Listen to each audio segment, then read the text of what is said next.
Hoje eu vou falar sobre uma mudança na Lei Maria da Penha quando se diz de medida protetiva.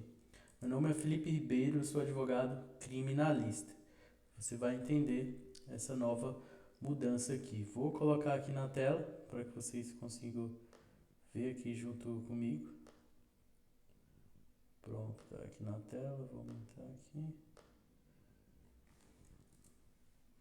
Beleza, vocês conseguem ver aí, né? Então teve essa lei aqui, que é a Lei 14.550, e ela altera, né, a Lei Maria da Penha. Então ela diz o seguinte, que no artigo 19, que é aqui, ó, o artigo 19, ela trata sobre o capítulo de medida protetiva, né? E as medidas protetivas de urgência poderão ser concedidas pelo juiz a requerimento do Ministério Público ou da ofendida, né?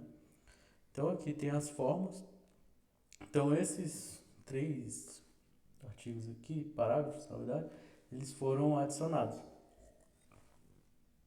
Então, e a gente pode ver por aqui, ó, incluído pela Lei 14.550, que é essa, né?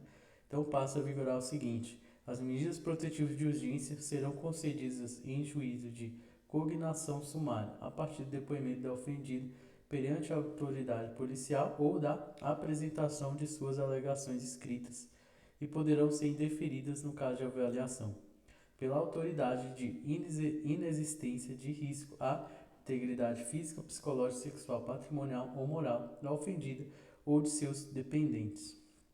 Então aqui, né, pode-se ter uma... é, assim, pode-se ter tanto uma... autorizar ou quanto não autorizar, né, uma medida protetiva, se de fato vê que não tem risco, né? Mas, vamos lá, parágrafo 5º. As medidas protetivas de urgência serão concedidas independentemente da tipificação penal, do ajuizamento civil ou penal civil ou da existência de inquérito ou de registro de boletim de ocorrência. Ou seja, isso daqui é importante. Eu acho que isso daqui assim, né? É uma questão importante, porque independente de ter uma tipificação penal, ou seja, por isso que aqui nesse parágrafo 4 ele não fala do crime, ele fala de integridade física, psicológica. Esses daqui são os tipos de violência doméstica, tá? E não os crimes, mas os tipos, as formas. Então eu acredito que por isso que ele veio falar aqui no parágrafo 4 e aqui, né, independente de tipificação penal, ou seja, chegou lá, tem uma violência psicológica e que nem se apurou o crime, nem tem um inquérito nem nada, pode-se ter sim a partir de agora uma medida protetiva, tá? De urgência. Então, independente de qualquer ajuizamento do que tenha acontecido, tá? De ação penal, que é no momento mais posterior, no inquérito policial, que é o momento também que vem após um boletim de ocorrência, normalmente, tá? Mas, independente do momento, se é o bem inicial ou depois, vai ser possível ser concedida uma medida protetiva, porque normalmente a medida protetiva ela vinha de fato, poderia se ter em muitos casos dentro do inquérito policial, tudo, e aqui está dizendo que não, ela pode ser de forma autônoma, já existia também, mas aqui a lei deixa claro, né? Independente do crime, do que aconteceu, só que aqui do de trás também fala, né, que serão concedidos em juízo de condenação sumária. Isso daqui é justamente porque, independente do que tenha acontecido, né, eles se comunicam, esses dois parágrafos, independente de se souber qual é o crime, que foi apurado ou não, vai ter um juízo inicial, ali, sumário, naquela hora, né, independente do que aconteceu, a partir da ofendida perante a autoridade policial ou da apresentação de suas alegações escritas, né? E, só que assim, aí também aqui fala que é o seguinte, também, como é uma questão bem sumária, ou seja, na hora, muito rápido, também vai poder ser indeferido, tá? No caso de avaliação da autoridade policial, da autoridade, né, de existência de risco e tudo. Então, assim, é preciso saber que tem um lado positivo para a mulher e negativo para a mulher, e positivo para o homem e negativo para o homem, tá? Aí aqui o parágrafo 6. As medidas de urgência vigorarão enquanto persistir risco à integridade física Isso daqui também é importante, porque de fato isso daqui já vigorava na jurisprudência, que é o quê? Independente de causa, independente do pessoa, inclusive ser absolvida, acontece, tem casos que a medida protetiva ela permanecia. Então, assim, se tem risco, aí vocês vejam bem que aqui não está falando dos crimes, tá? Se é lesão, se é independente do que é, das formas, tá? Se ainda tem um risco para a integridade da mulher com relação a qualquer tipo disso daqui, que não é crime, mas são as formas, que está lá no parágrafo, o artigo 7º, depois procure vídeos meus, que eu, se você não sabe ainda, que eu falo dos tipos de violência doméstica, e em breve vai ter um curso também para que vocês entendam tudo, né? Que às vezes a pessoa quer saber e não sabe, então eu explico a lei inteira, tá? Isso daqui não é que trouxe uma mudança, claro, tem uma mudança, mas assim, isso daqui está a cada dia adequando ao que já vinha acontecendo no dia a dia, né? De certa forma aqui está um pouco redundante, ou seja, coisas aqui que estão aqui já aconteciam, tá? Só para vocês saberem que não é uma total novidade, mas agora ficou claro, né? Isso daqui para ter uma unificação a nível nacional, né? Porque, por exemplo, poderia pegar Brasília, Rio de Janeiro, São Paulo, e cada um tem uma posição ali, então poderia divergir nisso. Mas agora ficou claro que vai ser dessa forma aqui também.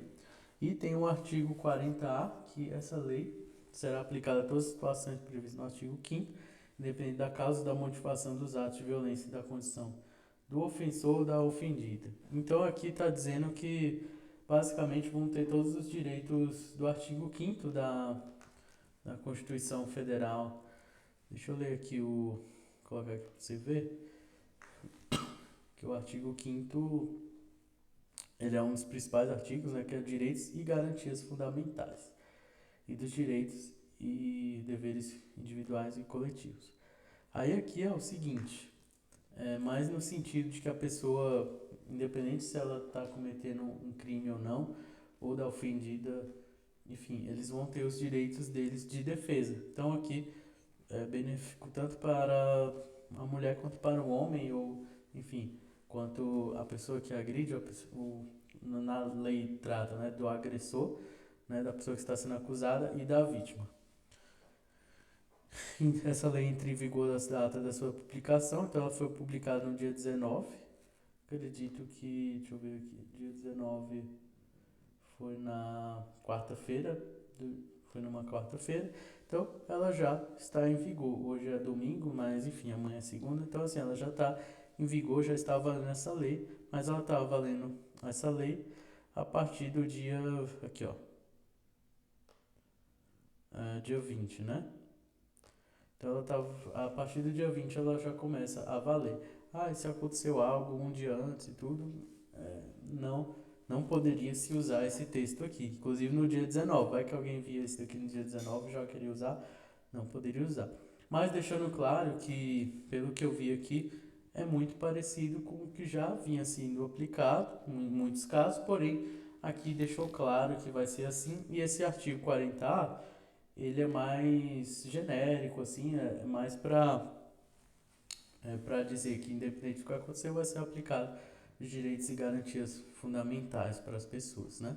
Enfim, ele não é tanto prático, tudo, mas eu digo principiológico quando a gente diz que está usando um princípio constitucional, né, que é o direito de, no caso aqui, garantias fundamentais, ou seja, não quer dizer muita coisa, mas ao mesmo tempo é importante tudo, mas o que vai mudar muita coisa e tudo na parte prática são essas partes aqui, que deixa claro o seguinte, dependente da fase, seja uma fase que nem tem nada, não tem prova de nada, já pode ser apurado. A grande questão é que se não tiver provas nem nada do tipo, também se a pessoa vê que não tem risco, pode ser que não seja deferido, tá? Então assim, tem ônus e bônus.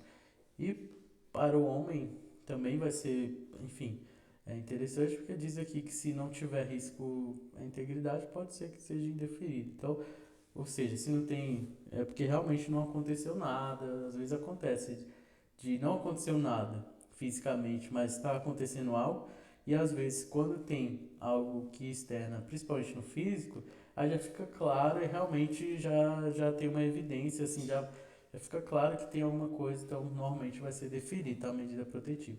Mas em casos que às vezes tem uma questão moral, psicológica, que não dá para identificar de forma fácil, né? Não fica tão evidente que às vezes você olha, vixe, a pessoa acabou de apanhar. Aí não está evidente, mas às vezes a pessoa consegue provar e tudo.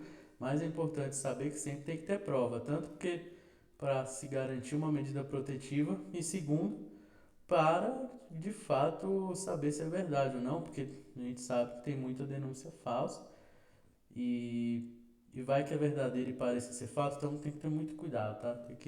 E é importante ter uma sinceridade. Se aconteceu, aconteceu. Se não aconteceu e quer usar para outros motivos, para beneficiar para outros motivos, tem que ter muito cuidado, porque além de não ser correto, né? Aí a pessoa que fez isso vai estar cometendo um crime, ou pior, se não descobrirem, vai ser uma injustiça enorme contra aquela pessoa que está sendo acusada, né?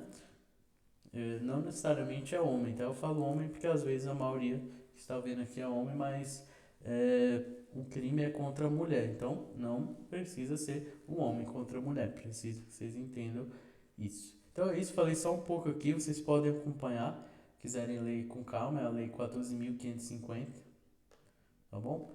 Então é isso, acompanhem aí o canal, depois tem muito vídeo já e vai ter outros vídeos aí, seja da área de violência doméstica, os casos aí que estou atuando no STF em breve, que nem eu falei nesse vídeo, vai ter o curso aí de violência doméstica que você vai saber, o nome é Saiba Tudo sobre Violência Doméstica.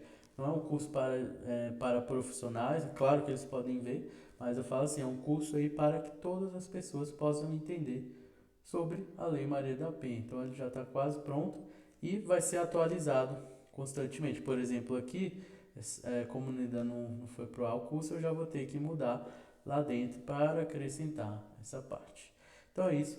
Abraço para vocês e acompanhem aqui o canal.